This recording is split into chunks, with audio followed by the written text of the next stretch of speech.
she's gonna go ahead and attack this triple mount. Right? She slides her knee up, keeps her foot in front. She starts going for a magazine cover or the collar. All right? The defense is the same. Right? Once it's there, I'm in trouble. Same thing with the magazine cover. I want to recognize it coming. Okay? Go ahead, Michael. Right? Now, same thing if she grabs onto the magazine cover and she's here. At this point, it's going to be hard to slide out of it. Right? So as I'm going, go ahead, Michael. Right? As she's going to her triple mount here, I want to keep my hand and my collar as far away from this hand as possible. Right? So I'm planting my hand on the ground. Be aware of her trying to attack that armbar.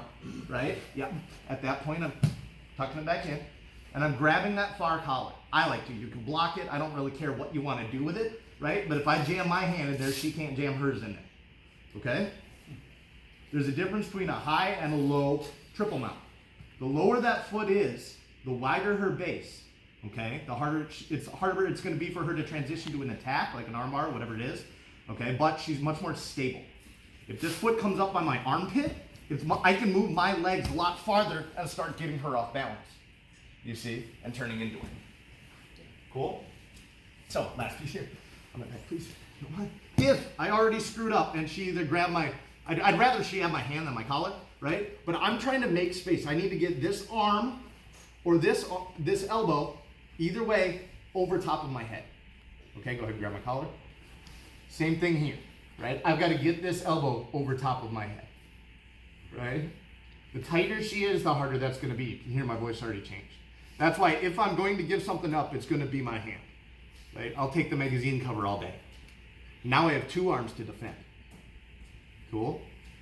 Be aware that if I'm plopping this over the top, my arm is now in danger. I'm giving her that armbar. Okay, so I've got to be prepared to defend it immediately. But at least with an armbar, I can say tap and not just pass out. Cool? If, last piece, she gets my collar, right? My hands need to be addressing that immediately. Okay, now when she starts to sit back for her bow and arrow, I'm tucking my head to her hip, trying to sink through the bottom. Again, my arm is in danger. This is why if she frees her leg first, before she falls down, or as she goes down, then she can step over my head, right? And now attack that armbar. Again, I gotta be ready, okay? This is always the danger where when both feet end up in my pocket, I can turn into her much more effectively than if this leg is just over my head. Now she's separating my head from the rest of my body, right? And now my force will pull her back. As she pulls her hips underneath, yep, now I'm bummed. Make sense? Yeah. Questions? Get it over your head. If you can't get it over your head, get your head out of there. Be aware of the next option, right? Triple mount, triple attack, because there's at least 3, if not more, options for them to try to kill you. Questions? All right, play with the position. Try to defend person on top. Don't kill them. 1, 2, 3.